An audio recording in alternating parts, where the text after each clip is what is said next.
Hello everyone. Last class में हम लोग डिज़ाइन ऑफ स्टील स्ट्रक्चर के कंप्रेशन मेंबर के स्टार्टिंग थ्योरेटिकल पोर्शन पे डिस्कस कर रहे थे। लास्ट क्लास में जो कुछ डिस्कशन हमारा हुआ था वो कुछ स्टार्टिंग पोर्शन था, जैसे कि टाइप्स ऑफ कंप्रेशन मेंबर होता है, क्या है, इसका क्या काम है स्टील स्ट्रक्चर में या पूरी स्ट्रक्चर में कंप्रेशन मेंबर का क्या काम रहता है, इसका इंपॉर्टेंस क्या है और क्लासिफिकेशन हम कैसे करते हैं, और दो मेन इंपॉर्टेंट कंपोनेंट्स को और दो मेन इंपॉर्टेंट टॉपिक्स को हम लोग डिस्कस किए थे, that is the slenderness ratio and the effective length. ठीक है, कुछ बेसिक थ्योरेटिकल पार्ट को और आगे बढ़ाते हैं, एग्जाम पॉइंट ऑफ व्यू से देखते हैं कि किस किस चीज़ को एग्जाम क्वेश्चन यहाँ से पूछा जाता है। एंड सेमेस्टर के एग्ज़ाम में बहुत सिलेक्टेड चीज़ है जो कि थ्योरेटिकली जो एग्ज़ाम में शॉर्ट नोट्स पे कंप्रेशन मेंबर के क्वेश्चन में एज ए शॉर्ट नोट्स पूछा जाता है, या न्यूमेरिकल में एक एडिशनल क्वेश्चन 3 मार्क्स 4 मार्क्स का ऐड कर दिया जाता है। ठीक है, बहुत सिलेक्टेड चीज़ है, ऐसा नहीं कि बहुत ज़्यादा चीज़ है कंप्रेशन मेंबर हर एक थ्योरी पूछा जाता है, वैसा नहीं है। बेस मेन फोकस है कंप्रेशन मेंबर पे, that is on the numerical portion पे है, जो कि हम लोग आगे देखेंगे। Calculation of the stress strength and compressive stress का कैलकुलेशन हो गया, या फिर डिज़ाइन हो गया कंप्रेशन मेंबर का। इस पे क्वेश्चन और इस पे ज़्यादा मार्क्स के क्वेश्चन पूछे जाते हैं। बाकी जो थ्योरेटिकल रहता है वो as a short notes 3-4 marks के 2-3 क्वेश्चन यहाँ से आ जाते हैं। ठीक है, बहुत सिलेक्टेड टॉपिक है। चलिए आगे बढ़ाते हैं क्लास को। आज के क्लास में हम लोग लास्ट क्लास में हम लोग जो डिस्कस किए थे वो up to the buckling class तक हम लोगों ने डिस्कस किया था, कंप्रेशन मेंबर का जो पहला क्लास था। ठीक है, नेक्स्ट आगे यहाँ से बढ़ते हैं और आगे बढ़ते हैं that this one is the one of the most important topic, that is the theory of the buckling failure. Failure का थ्योरी है जो कि दो main important theory, that is the Euler's theory and the Rankine's theory. Euler's theory and the Rankine's theory, ये बहुत important है। इस पर काफ़ी ज़्यादा एक्सप्लेनेशन है और बहुत डेरिवेशन है। तो अगर हम सिर्फ एक selected exam point of view से देखें तो सब पे उतना ज़्यादा डीपली डिस्कस करने के लिए ज़रूरत नहीं है। हाँ, अगर हम एक समझने के तौर पे पढ़ें या फिर कंप्लीट अगर नॉलेज के बारे में समझे तो फिर इस पे पूरा कंप्लीट डिस्कशन एक अलग क्लास में से कर सकते हैं। ठीक है, चलिए देखते हैं एग्जाम में क्या क्या चीज़ पूछा जाता है। What is the Euler's theory? Exam में यूलर्स थ्योरी के बारे में पूछा जा सकता है, इसके अजम्पशंस के बारे में पूछा जाता है, अजम्पशंस एंड द लिमिटेशन। ये बहुत सिलेक्टेड टॉपिक को सिलेक्टेड पॉइंट्स को यहाँ पे उठाए हैं सिर्फ एग्जाम पॉइंट ऑफ व्यू से। ठीक है, देखिए बकलिंग फेल्योर का जो कॉन्सेप्ट जो दिया गया कि फेल्योर कंडीशन है या फिर हम इसको क्रिटिकल लोड को कैसे कैलकुलेट करेंगे, ये यूलर्स और रैंकाइन्स ने ये थ्योरी को दिया था। यूलर्स का कुछ बेसिक है। Euler's derive a formula for the stability of the long column. ठीक है, एक एक पॉइंट को यहाँ पे बहुत ध्यान से रखना है। यूलर्स जो थ्योरी दिया था वो किसके लिए दिया है? Stability of for a long column, सिर्फ और सिर्फ लॉन्ग कॉलम के लिए है इन 1757। यूलर्स ने क्या कहा? Euler's state that the long column fail is buckling only, यानी कि लॉन्ग कॉलम जो फेल करेगा ये only due to the buckling. ठीक है, हम लोगों ने पहले भी फेल्योर कंडीशन देखा है कि शॉर्ट कॉलम हमारा कंप्रेशन की वजह से फेल करता है, क्रशिंग की वजह से फेल करता है, और लॉन्ग कॉलम जो फेल्योर हमें देखने को मिलता है वो ड्यू टू द बकलिंग। ठीक है, तो यूलर्स ने कहा कि long column fail due to the buckling, it neglects the effect of direct stress induce in a long column as compare to the bending stress. ठीक है, कुछ इस एडवांटेजेस है यूलर्स थ्योरी का, उसके साथ साथ कुछ लिमिटेशंस है और कुछ इसका एजम्पशंस है। ठीक है, यूलर्स थ्योरी का ये हमारा स्टेटमेंट है, स्टेटमेंट एग्जाम में पूछा जाता है तो इसको ध्यान में रखना है। ठीक है, यूलर्स ने लॉन्ग कॉलम के स्टेबिलिटी के लिए हमारा फॉर्मूले को डिराइव किया था, ये उसका फॉर्मूला, इस फॉर्मूले पे अभी आएंगे। इससे पहले यूलर्स थ्योरी ने कुछ एजम्पशंस लिया, थ्योरी को देने से पहले यूलर्स ने कुछ एजम्पशन रखा। एजम्पशंस क्या रखा? The column is perfectly straight and in uniform cross section. Column जो है वो बिल्कुल स्ट्रेट रहना चाहिए, कोई भी हमारा टिल्टिंग नहीं होना चाहिए। ठीक है, कॉलम हमारा क्या होना चाहिए? बिल्कुल भी स्ट्रेट हमारा होना चाहिए। And a uniform cross section, uniform cross section का मतलब कि cross section from top to the bottom जो है ओवरऑल लेंथ जो है वो क्या होना चाहिए? एक कंप्लीट एक यूनिफॉर्म होना चाहिए। ठीक है, ऐसा नहीं कि डायमेंशन हमारा टॉप में कुछ और है और हमारा बॉटम पे चेंज हो गया। ठीक है, पूरा का पूरा from top to the bottom cross section. अगर यहाँ पे हम यहाँ पे अगर इस चीज़ को देख ले कि ये सपोज करें कि ये विड्थ हमारा बी है, तो यहाँ पे भी विड्थ क्या होना चाहिए? बी हमको होना चाहिए। ठीक है। Second, the material of the column is homogeneous and isotropic. ये एक बहुत जनरल अजम्पशन है जो कि हर थ्योरी में ये चीज़ आता है। Homogeneous and isotropic, homogeneous and isotropic in the nature, चाहे हम स्ट्रेंथ ऑफ मटेरियल में पढ़े, किसी भी थ्योरी को पे हमें एक्सप्लेन करने के लिए कुछ चीज़ को माना जाता है, जिसमें से सबसे बेसिक है जो कि हर जगह कॉमन आता है, that is the material should be homogeneous and isotropic. मतलब इसका हर एक कंपोनेंट्स जो है, हर एक कंपोनेंट्स जो, हर एक पार्टिकल्स जो है, वो हर पार्टिकल का शेप एंड साइज जो है वो हमको यूनिफॉर्म होना चाहिए, ठीक है, दैट इज़ होमोजीनियस। एंड इस पे लगने वाला लोड, अगर सपोज करें कि इस कॉलम पे हमारे पास लोड आ रहा है, एक एक्सियल लोड हमारे इस कॉलम पे आ रहा है P, तो ये लोड जो है, इस लोड का डिस्ट्रीब्यूशन जो है वो हर एक पार्टिकल्स पे क्या होना चाहिए, हर एक जगह पे क्या होना चाहिए, सेम होना चाहिए, ठीक है। ये क्या होना चाहिए, सेम होना चाहिए, ठीक है। Next, the column is long and prismatic. Column हमारा लॉन्ग कॉलम है, तो ये बहुत इंपॉर्टेंट है, इस चीज़ को याद रखना है कि यूलर्स ने जो थ्योरी दिया है, ये this is only for the long column, not for the short column, ठीक है। Next, the material of the column is behave elastically, elastic के प्रॉपर्टीज को पे फॉलो करना चाहिए। Load acting on the column is perfectly axial and passing through it's centroid. इसका मतलब कि जो एक्सियल लोड है वो बिल्कुल, लोड जो हमारा क्या है वो बिल्कुल ही एक्सियल लोड होना चाहिए और बिल्कुल भी ये सेंट्रोइड होना चाहिए, सेंट्रोइड से ही पास करना चाहिए। इसका मतलब क्या है, कुछ थ्योरी के अजम्पशन के साथ यहाँ पे देखते चले जाइए। पासिस थ्रू इट्स सेंट्रोइड का मतलब है कि नो इसेंट्रिसिटी, नो इसेंट्रिसिटी, कोई भी लोडिंग में हमको इसेंट्रिसिटी डेवलप नहीं होना चाहिए, ठीक है। क्यों? क्योंकि अगर इसेंट्रिसिटी डेवलप होगा तो इसेंट्रिसिटी की वजह से हमारा क्या होगा, बेंडिंग स्ट्रेस भी डेवलप होगा, तो वहाँ पे क्या हो जाएगा, बेंडिंग स्ट्रेस भी हमको डेवलप हो जाएगा, ठीक है, वो टिल्टिंग हमको आने लगेगा। तो यूलस ने कहा कि सेंट्रोइड से ही पास होना चाहिए और परफेक्टली एक्सियल होना चाहिए। Next, the column fail only is buckling. Obviously long column है तो बकलिंग की वजह से ही ये ज़्यादा चांस है कि फेल करेगा। Self weight of the column is neglected. Column के सेल्फ वेट को क्या करेंगे, नेग्लेक्ट करेंगे, ठीक है। लोडिंग कंडीशन के अकॉर्डिंग यहाँ पे हम लोग देखेंगे कि कॉलम के सेल्फ वेट को हम लोग किस तरीके से एज ए आरसीसी में भी देखते हैं कि सेल्फ वेट को हम लोग कैसे कैलकुलेट करते हैं। तो ये हमारा कुछ एजम्पशन है यूलस थ्योरी का, जो कि एग्जाम में ये बराबर पूछा जाता है, ये हमेशा ये पूछा जाता है, ये one of the most important है। ये पूरा आपको पॉइंट्स को याद रखना है, एग्जाम पॉइंट ऑफ व्यू से एजम्पशन ये पूछा जाता है यूलस थ्योरी का। इसके साथ कुछ लिमिटेशंस है। लिमिटेशन क्या है, अब ऑब्वियसली कुछ एजम्पशन लिया गया है तो लिमिटेशन के तौर पे ही है। जैसे कि यूलस ने यहाँ पे क्या कहा कि यूलस ने सिर्फ और सिर्फ लॉन्ग कॉलम के बारे में डिस्कशन किया, शॉर्ट कॉलम के बारे में कुछ भी डिस्कशन नहीं किया है, ठीक है। तो Euler's theory is valid only for the long column.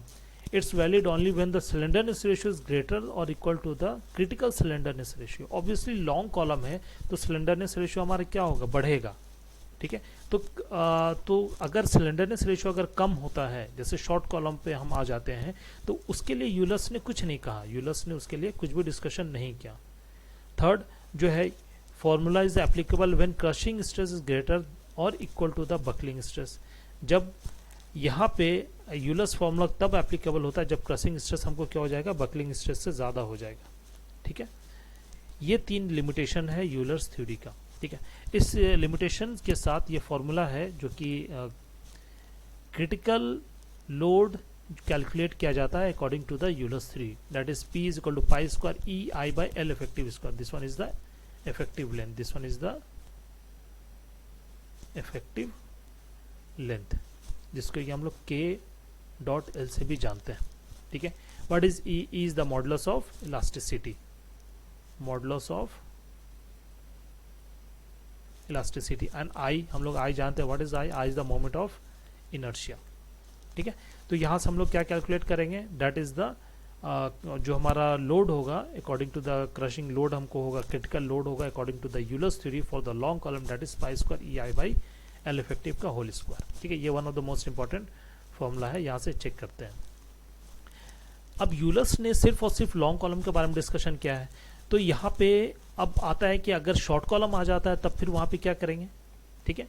तो शॉर्ट कॉलम के डिस्कशन के लिए, शॉर्ट कॉलम हो गया या इंटरमीडिएट कॉलम हो गया, इन सब के लिए क्या रैंकैंस ने एक थ्योरी निकाला, रैंकैंस थ्योरी आया वहाँ पे, और रैंकैंस ने कहा कि ऐसा नहीं है कि हमेशा शॉर्ट कॉलम ही हमको देखने को मिलेगा, हमेशा शॉर्ट कॉलम ही हमको देखने को मिलेगा। हो सकता है कि बहुत सारी जगह पे हमको क्या मिल जाए, लॉन्ग कॉलम देखने को मिल जाए। तो जब लॉन्ग कॉलम देखने को मिलेगा तब फिर हम कैसे उसको एनालाइज करेंगे। तो वहाँ पे रैंकांस ने उस चीज़ को डिस्कस किया। रैंकांस ने कहा, रैंकांस का जो थ्योरी है वो स्मॉल हेड कॉलम्स, रैंकांस ने कहा the small head columns for the crushing. ठीक है, ये बेसिक हम लोग पहले भी इस पर डिस्कस कर चुके हैं, फर्स्ट क्लास में भी इस पर हम लोग डिस्कशन कर चुके हैं। ठीक है, तो मेन पॉइंट पे आते हैं। रैंकांस थ्योरी ने कहा कि किसी भी तरह का कॉलम हो, चाहे शॉर्ट कॉलम हो, लॉन्ग कॉलम हो, कैसा भी इंटरमीडिएट कॉलम है, सबके लिए हमें एक जनरल इक्वेशन हमें डेवलप करना पड़ेगा, ताकि अगर शॉर्ट कॉलम है तो उसका फेल्यूर कंडीशन देखना पड़ेगा, लॉन्ग कॉलम है तो फिर हमें उसका फेल्यूर कंडीशन देखना पड़ेगा। ठीक है, ऑब्वियसली शॉर्ट कॉलम जो फेल करेगा क्रशिंग की वजह से, लॉन्ग कॉलम जो फेल करेगा हमारा बकलिंग की वजह से। ठीक है, अलग अलग कंडीशन है। तो रैंकांस ने कहा, तो रैंकांस के अकॉर्डिंग जो हमारा फॉर्मूला निकल के आता है that is 1/PR, that is crippling load, Rankine crippling load is equal to 1/PC। यहाँ पे थोड़ा ब्लर है, इसको देख लेते हैं। PC, that is the PC, the crushing load acting for the short column। कि अगर सिर्फ शॉर्ट कॉलम है तो फिर क्रशिंग लोड हमको यहाँ पे देखना पड़ेगा, plus 1/PE, that is the what is PE, जो अभी हम लोगों ने ऊपर देखा, यूलर्स क्रिपलिंग लोड। अगर सिर्फ शॉर्ट कॉलम के बारे में डिस्कशन करेंगे, सिर्फ अगर शॉर्ट कॉलम के बारे में डिस्कशन करेंगे तो ये जो फॉर्मूला है ये हमारे किसके लिए, फॉर द इंटरमीडिएट, या फिर हम इसको जनरल भी कह लें, इंटरमीडिएट। अगर सिर्फ शॉर्ट कॉलम के बारे में डिस्कशन करेंगे तो सिर्फ हमारा 1/PC आएगा, और अगर कंप्लीटली अगर लॉन्ग कॉलम के बारे में डिस्कशन करेंगे तो हमारा क्या हो जाएगा, 1/PE, that is Euler crippling load के बारे में हम लोग डिस्कशन करेंगे। ठीक है, तो ये एक जनरलाइज फॉर्मूला दिया रैंकांस ने कि किसी भी तरह का हमारा कॉलम हो, शॉर्ट कॉलम हो, लॉन्ग कॉलम है, तो हम उसको आसानी से एनालाइज कर सकते हैं। ठीक है, तो एग्जाम में ऑब्जेक्टिव ये चीज़ पूछा जाता है कि दो चीज़ यहाँ पे पूछा जाता है कि Euler's is valid for the long column and rankans is for the all types of column, short column, long column and for the intermediate columns। ठीक है, then rankans का ये फॉर्मूला पूछा जाता है यहाँ पे। ठीक है, इस फॉर्मूले को मॉडिफाई करके भी ऑब्जेक्टिव में पूछा जाता है, ये फॉर्मूले को मॉडिफाई करके भी लिख दिया जाता है, मॉडिफाई करके भी ये फॉर्मूला आ जाता है। तो इसको बस क्या करना है, मॉडिफिकेशन क्या होगा, दैट इज 1/PC। तो ये क्या हो जाएगा, this one is PC multiply PE, PC plus PE, इस तरह से ये मॉडिफिकेशन आ जाता है। और Rankine's crippling load is equal to PCPE divided by PC plus PE।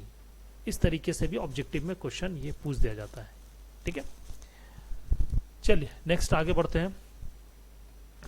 ये एग्जाम पॉइंट ऑफ व्यू से ये दोनों चीज़ बहुत इंपॉर्टेंट है। कुछ छोटे छोटे चीज़ हैं और एक इम्पॉर्टेंट टॉपिक है, that is the lacing and built up column पे देखेंगे। सेक्शन को हम कंप्रेशन मेंबर में सेक्शन है, सेक्शन को हम जो कौन कौन सा सेक्शन यूज़ होता है, और जो एक सेक्शन यहाँ पे मैंने यहाँ पे इंट्रोड्यूस कराना बिल्टअप सेक्शन। ठीक है, ये डिफरेंट टाइप ऑफ सेक्शन है जो कि कंप्रेशन मेंबर में जनरली इसको हम लोग यूज़ करते हैं। This is the angle section, this is the hollow section, this is the hollow square section. ये वाला पोर्शन क्या स्क्वायर है और ये हमारा क्या हॉलो है। उसी तरीके से हॉलो सर्कुलर सेक्शन होता है। ये टी सेक्शन ये ऑलरेडी पहले ये हर जगह ये यूज़ होता है। ये जनरल एक हमारा सेक्शन है use in the steel structure. ठीक है, ये बीम सेक्शन है, ये यू चैनल सेक्शन है, this one is U section, this one is U section, this one is channel section. इन सब के अलावा एक सेक्शन यूज होता है that is the built up section. ये सब जो है this one is the rolled steel, ठीक है, सेक्शन। ये सब एक सिंगल सेक्शन है। बीम सेक्शन है that is single, channel section that is single, hollow circular, hollow square, angle section, ये सब क्या सिंगल सेक्शन है। ठीक है, इन सब के साथ साथ बिल्टअप सेक्शन भी इंट्रोड्यूस किया जाता है, बिल्टअप सेक्शन को भी बनाया जाता है, जिससे हम लोग बिल्टअप कॉलम को हम लोग डिस्क्राइब करते हैं। ठीक है, बिल्टअप सेक्शन क्या होता है, जब इन्हीं रोल्ड स्टील सेक्शन को किसी दो या दो से ज़्यादा रोल्ड स्टील सेक्शन को आपस में कंबाइन करके एक सेक्शन जब हम बनाते हैं, that's called the built up section. या तो ये आपको दो सेक्शन एक साथ दो हो या फिर दो से ज़्यादा हो। ठीक है, कंबाइन हम किसी भी तरीके से कर सकते हैं, प्लेट को एक्स्ट्रा प्लेट को लगा के बोल्टिंग हो गया या फिर वेल्डिंग हो गया या फिर रिवेटिंग करके किसी भी तरीके से हम क्या करते हैं, दो या दो से ज़्यादा रोल्ड स्टील सेक्शन को आपस में एक जगह हम ज्वाइन करके जब एक कॉमन सेक्शन बनाते हैं, that's called the built up section, that's called the built up section, जैसे यहाँ पे हम लोग फिगर देखें कि बिल्टअप सेक्शन का यहाँ पे हमारे पास क्या है, this one is 2 angle section, ये एक अलग एंगल सेक्शन है और ये एक अलग एंगल सेक्शन है, इन दोनों को कंबाइन करके एक हम सेक्शन, कॉमन सेक्शन हम बनाए हैं। This one is the built up section. यहाँ पे 2 चैनल सेक्शन है, ठीक है, connected opposite face to face. यहाँ पे भी 2 चैनल सेक्शन है, connected opposite on the same face, ठीक है। यहाँ पे एंगल सेक्शन है, 4 एंगल सेक्शन यहाँ पे यूज हुआ है, connected with A steel plate. ये सब किसके साथ कनेक्टेड है, स्टील प्लेट के साथ ये कनेक्टेड है, ठीक है। उसी तरीके से डिफरेंट टाइप ऑफ सेक्शन है, different type of built up section है, वो अकॉर्डिंग टू द रिक्वायरमेंट हम इसको डिजाइन करते हैं, ठीक है। अब क्वेश्चन यहाँ पे राइज होता है, ठीक है, कि what is the requirement, built up section का रिक्वायरमेंट क्यों आया, ठीक है, बिल्टअप सेक्शन का रिक्वायरमेंट क्यों हुआ कि हमें एक अलग अलग सेक्शन को आपस में कंबाइन करके एक कॉमन सेक्शन हमें बनाना पड़ रहा है, ठीक है। तो बिल्टअप सेक्शन का रिक्वायरमेंट का यहाँ पे हमारा जो मेन रीजन है ये क्या है, when roll section does not fulfil the required sectional area. Suppose करें कि हमारा जो लोड है, एक्सटर्नल लोड जो आ रहा है, फैक्टर लोड जो आ रहा है, वो हमारा क्या आ रहा है, बहुत हेवी लोड आ रहा है। उस हेवी लोड के वजह से जब हम रोल्ड स्टील सेक्शन पे जब हम जा रहे हैं तो हमें डिज़ाइन करने में ये देखने को मिल रहा है कि एरिया जो रोल्ड स्टील सेक्शन क्या है वो सिलेक्टेड हमारा है, जो उसका सेक्शन है वो क्या है, सिलेक्टेड है, ठीक है। उसके वजह से क्या आ रहा है, जो उसका सेक्शनल एरिया है वो फुलफिल नहीं कर पा रहा है, या बहुत ज़्यादा हमको एरिया मिल रहा है, बहुत ज़्यादा हमको एरिया देखने को मिल रहा है, उस लोड को वो कैरी नहीं कर पा रहा है। तो उस जगह हम क्या करते हैं, बिल्टअप सेक्शन को हम डिज़ाइन करते हैं, ठीक है। When roll section does not fulfill the required sectional area, area काफ़ी ज़्यादा आ रहा है जिससे रोल स्टील सेक्शन हमें वो नहीं मिल पा रहा है, और where large radius of gyration is required, जहाँ पे radius of gyration that is the R, large radius of gyration की हमें ज़रूरत पड़ता है, तब वहाँ पे हम क्या करते हैं, बिल्टअप सेक्शन को हम डिज़ाइन करते हैं, ठीक है। तो ये बहुत इंपॉर्टेंट पॉइंट है कि बिल्टअप सेक्शन को किस पॉइंट पे बिल्टअप सेक्शन को इंट्रोड्यूस करते हैं या फिर उसका रिक्वायरमेंट क्यों हुआ, ठीक है। ये मोस्ट कॉमन बिल्टअप सेक्शन है, अभी हम लोग इसको देख चुके हैं। ये डेफिनेशन भी पूछा जाता है, what is the built up section. Built up section generally consist of 2 or 4 shape connected by the cover plate. Either अब हम वहाँ पे क्या कर दें, वेल्डिंग कर दें, या फिर हम वहाँ पे रिवेटिंग कर दें, या फिर हम वहाँ पे बोल्टिंग कर दें, किसी भी तरीके से कोई भी कनेक्टर यूज़ करके, हम कोई भी फास्टनर यूज़ करके हम क्या करें, 2 या 2 से ज़्यादा क्या कर रहे हैं, सेक्शन को एक जगह कंबाइन करके एक कॉमन सेक्शन हम बना रहे हैं, that is the built up section, ठीक है। अब जब बिल्टअप सेक्शन के बारे में जहाँ पे डिस्कशन आता है, वहाँ पे बिल्टअप सेक्शन को आपस में जनरली कॉलम में जब बिल्टअप सेक्शन को हम डिज़ाइन करते हैं तो डिफरेंट सेक्शन को आपस में कंबाइन करने के लिए, डिफरेंट सेक्शन को आपस में कंबाइन के लिए 2 चीज़ की ज़रूरत पड़ती है, 2 सिस्टम का ज़रूरत पड़ता है। एक कहलाता है हमारा लेसिंग और एक कहलाता है बैटनिंग, ठीक है। एक कहलाता है लेसिंग और एक हमारा क्या कहलाता है, बैटनिंग, ठीक है। फिगर पहले देख लेते, उसके बाद हम इस चीज़ पे आते हैं। देख लीजिए, ये जैसे हमारे पास फिगर है, ठीक है। सपोज करें कि हमारे पास ये एक आई सेक्शन हो गया या कोई भी हमारा सेक्शन है, ठीक है। सपोज करें कि हमारा कोई चैनल सेक्शन है या बीम सेक्शन है, ये एक अलग सेक्शन है, सेक्शन 1 है, और ये क्या, सेक्शन 2 है, ठीक है। दोनों फिगर में अलग अलग डायग्राम से दिखाया गया, दोनों एक ही तरीका है।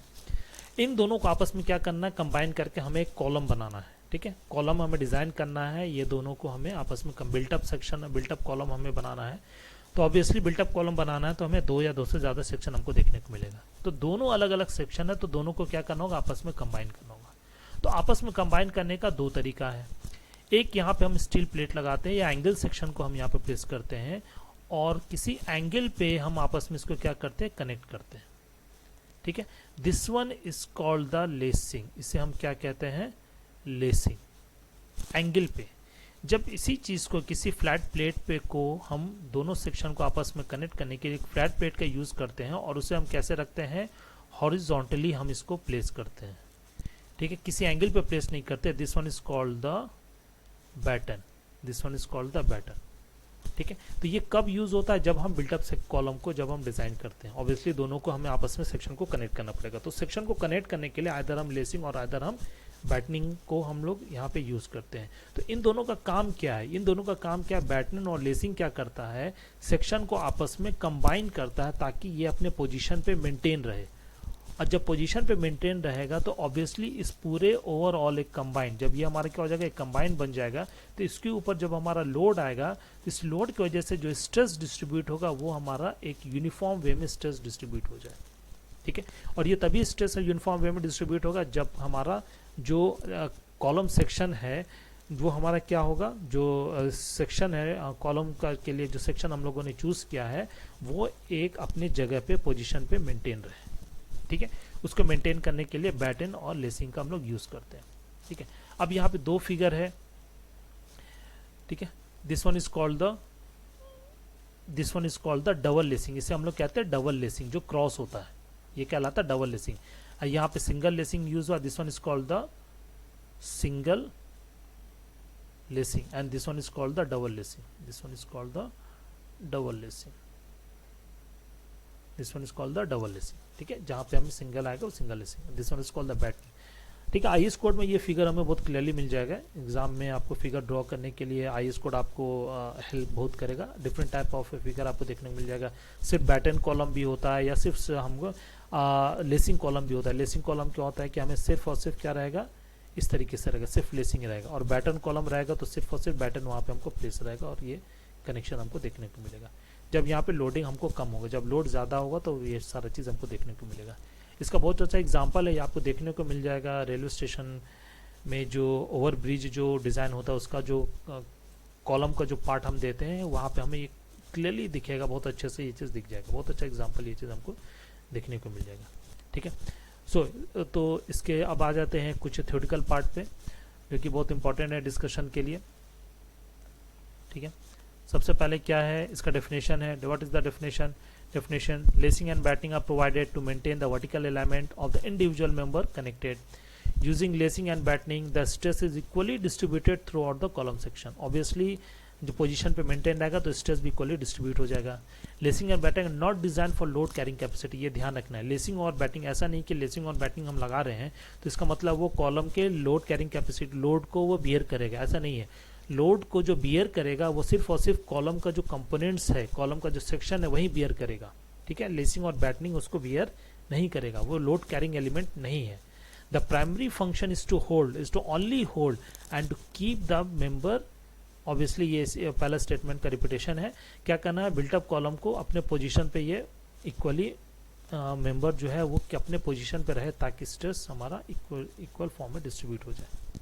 ठीक है, अब इससे रिलेटेड कुछ इंपॉर्टेंट टर्मोलॉजी को देखना है, इंपॉर्टेंट टर्म्स को देखना है। ठीक है, इसको याद रखना है, ये चीज़ ऑब्जेक्टिव में पूछा जाता है। ठीक है, ऑब्जेक्टिव पॉइंट ऑफ व्यू से ये बहुत इंपॉर्टेंट है। ठीक है, और जनरली इसको भी ध्यान में रखना है। ठीक है, जब हम लोग लेसिंग करते हैं, ठीक है, लेस्ड कॉलम में, लेस्ड कॉलम का मतलब क्या करेंगे, हम लोग उसको एंगल पे प्लेस कनेक्ट करेंगे। ठीक है, ये कॉलम है तो क्या करेंगे, इसको हम एंगल पे कनेक्ट करेंगे।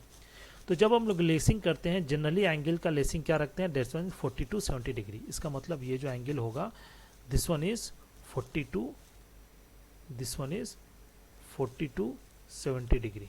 ठीक है, लेकिन ज़्यादा एफिशिएंट होता है 35 to 45 डिग्री। ठीक है, लेकिन ऑब्जेक्टिव में आपको ये चीज़ याद रखना है, लेसिंग का जो हम एंगल रखते हैं this one is 40 to 70 degree.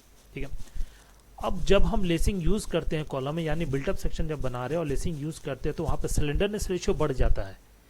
ठीक है, तो सिलेंडरनेस रेशियो को क्या करता है, हम इंक्रीज करते हैं। तो इफेक्टिव सिलेंडरनेस रेशियो की वैल्यू क्या हो जाएगी, 5% इंक्रीज करेगा फॉर द लेस्ड कॉलम। लेस्ड कॉलम के लिए इफेक्टिव सिलेंडरनेस रेशियो इंक्रीज कितना करता है, 5%। ये ध्यान रखना, 5%, ये बहुत इंपॉर्टेंट चीज़ है। लेस्ड कॉलम के लिए इफेक्टिव सिलेंडरनेस रेशियो 5% इंक्रीज करेगा। तो इसका मतलब जो भी सिलेंडरनेस रेशियो हमारा रहेगा उसको मल्टीप्लाई, दिस वन इज 1.05 से मल्टीप्लाई कर देंगे। इसी जगह पे जब बैटन का हम लोग यूज करते हैं तो वहां पे सिलेंडरनेस रेशियो हमारा बढ़ जाता है, कितना, 10%। ठीक है, लेसिंग के लिए सिलेंडरनेस रेशियो कितना बढ़ जाएगा, 5%, और बैटन के लिए सिलेंडरनेस रेशियो कितना बढ़ जाएगा, 10%। ठीक है, लेस कॉलम हम बैटन कॉलम एसेंट्रिक लोड के लिए हम लोग अप्लाई नहीं करेंगे। ठीक है, ऑब्वियसली जब एसेंट्रिक लोड अप्लाई करेगा तो फिर हमारा जो क्या करेगा, बैटन क्या करेगा, वहाँ पे फेल करेगा। फेल कैसे करेगा कि जो जब कनेक्शन होगा तो वो लूज होगा। ठीक है, उसके साथ साथ एक यहाँ पे बहुत इंपॉर्टेंट पॉइंट है, इसको ध्यान में रखना है। लेस्ड और जब हम कुछ भी both laced and batten column का जब हम डिज़ाइन करते हैं, तो लेस कॉलम जो है वो कैरी ट्रांसवर्स स्ट्रेस को, ये transfer stress, less column transfer stress 2.5% of the total axial force को, ट्रांसफर स्ट्रेस को ये कैरी करता है। ठीक है, यानी कि यहाँ पे हम कह लें डेट इज लेस्ड कॉलम जो होता है जिसमें हम लोग लेसिंग करते हैं, ये क्या करता है, ट्रांसवर्स स्ट्रेस को कैरी करता है। कितना कितना कैरी करेगा ये transverse stress, that is 2.5% of total axial stress, total axial force, total axial force का 2.5% ये जो लेस्ड है वो क्या करेगा, ट्रांसफर स्ट्रेस को ये कैरी करेगा। उसी जगह पे जब हम बैटन करते हैं तो बैटन क्या करेगा, वही 2.5% बेंडिंग मोमेंट और शेयर को ये कैरी करता है टोटल एक्सियल फोर्स का। ठीक है, तो ये कुछ पॉइंट्स है, इसको ध्यान में रखना है, बहुत important objective point of view से ये चीज़ क्वेश्चन यहाँ से पूछा जाता है, एंगल पूछा जाता है, इफेक्टिव स्लेंडरनेस रेशियो ये पूछा जाता है लेस्ड कॉलम से। और थ्योरेटिकली आपको लिखने के लिए इतना काफ़ी है, आप डेफिनेशन लिख सकते हैं, इसका क्या पर्पस है, क्यों पर्पस हम इसको यूज़ करते हैं, और साथ ही साथ इसका फिगर बनाना बहुत ज़रूरी है। ठीक है, फिगर एग्जाम में क्वेश्चन आता है, लेस और बैटिंग ये शॉर्ट नोट्स में क्वेश्चन आता है, तो फिगर आपको बहुत इंपॉर्टेंट है, फिगर बनाना बहुत ज़रूरी है। ठीक है, तो ये कुछ रिमेनिंग हमारा थ्योरेटिकल पार्ट था। उसके बाद हम लोग कुछ एनालिसिस पार्ट में आएंगे और एनालिसिस पार्ट में देखेंगे कि किस तरीके का एनालिसिस पार्ट करते हैं लिमिट स्टेट मेथड के अकॉर्डिंग। जो हमारा कंप्रेशन डिज़ाइन कंप्रेसिव स्ट्रेस को हम लोग कैलकुलेट करते हैं, किस तरीके से कैलकुलेट करते हैं, उससे रिलेटेड कोई बहुत सारा टेबल है, जैसे बकलिंग है, क्लास का टेबल है, हमारी इम्परफेक्शन फैक्टर का टेबल है। उसके बाद हम इम्परफेक्शन फैक्टर के साथ हम लोग बकलिंग क्लास और सिलेंडरनेस रेशियो का टेबल वहाँ पे गिवन है। ठीक है, तो अलग अलग यहाँ पे रिडक्शन फैक्टर का हमारे वहाँ पे टेबल गिवन है, तो अलग अलग टेबल गिवन है, उसको हम लोग नेक्स्ट क्लास में फिर डिस्कस करेंगे। तो एग्ज़ाम पॉइंट ऑफ व्यू से ये थ्योरी आपको इतना काफ़ी है। ठीक है, चलिए नेक्स्ट क्लास में फिर हम लोग इसको डिस्कशन करेंगे कि एनालिसिस पार्ट को देखेंगे और न्यूमेरिकल पोर्शन को वहाँ पे हम लोग देखेंगे, न्यूमेरिकली हम इसको कैसे सॉल्व करते हैं। न्यूमेरिकली जनरल स्ट्रेंथ कैलकुलेशन और डिज़ाइन पे आता है। Thank you. और कुछ जो पहला क्लास जो भी रिमेनिंग है ये कंप्लीट हमारे जो कंप्लीट है ये थ्योरेटिकल पोर्शन है, इसमें बहुत सारी चीज़ का डिस्कशन हुआ था। तो जो भी सेकेंड पार्ट में है वो आप फर्स्ट क्लास को देखें कि स्टार्टिंग से किस तरह से एग्ज़ाम मेनली फोकस है आप एग्ज़ाम पे, तो एग्ज़ाम पॉइंट ऑफ व्यू से क्या क्या चीज़ थ्योरेटिकली पूछा जाता है और आप किस तरीके से इसको लिख सकते हैं, अपने लैंग्वेज में भी लिख सकते हैं, बस आपको समझना है कि ये टर्मिनोलॉजी है क्या। ठीक है, और बहुत ज़्यादा लेंदी नहीं है, बहुत ईजी लैंग्वेज में है और बहुत आसानी से आप इसको लिख सकते हैं। Thank you.